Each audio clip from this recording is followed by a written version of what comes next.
அவங்க அப்பா வந்து கூப்பிட்டு போவார் அந்த ஜூனியர் ஆர்டிஸ்ட்டை. கூப்பிட்டு போகும்போது நாங்கள் ஃபிஜிக்கு போகிறோம் அப்படின்னு சொல்லிட்டு அவர் கிளம்பி போயிடுவார்.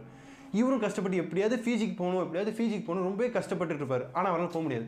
ஏன்னா ஃபிஜிக்கு கடல் தாண்டி போகணும். இவருக்கு கடல் தாண்டி போகிறதுக்கு பயம். ஏன்னா அவங்க அப்பா கடல் தாண்டி போகும்போது தான் வந்து இறந்து போயிருப்பார்.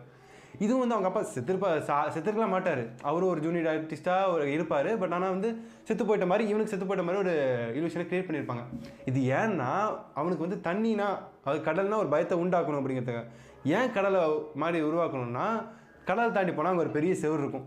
அந்த செவரை தாண்டி போனால் ரியல் வேர்ல்டு தெரிஞ்சிடும். அப்புறம் இது வந்து ஃபேக் அப்படின்னு அவனுக்கு தெரிஞ்சிடும். ஸோ மொத்த ஷோவும் இழுத்து மூடிட்டு போயிடும். ஸோ அதனால் அந்த டேரக்டர் தான் வெளில அவன் வந்துட்டு எப்படியாச்சும் கடல் தாண்டி போகக்கூடாதுங்கிறதுக்காக என்னென்னமோ செஞ்சு வைப்பான். அதெல்லாம் இது எப்படியும் ஒரு வழியாக என்ன ஆயிரும், ட்ரூ மேனுக்கு இதெல்லாம் தெரிஞ்சிடும். ஆஹா நம்ம வந்து 24 மணி நேரமாக வாட்ச் பண்ணிட்டு இருக்கோம். அந்த மாதிரி ஒரு சிம்டம்ஸ்லாம் தெரியாது. ஒரு தடவை என்ன காரில் போயிட்டுருப்பான். போயிட்டு இருக்கும்போது ரேடியோவில்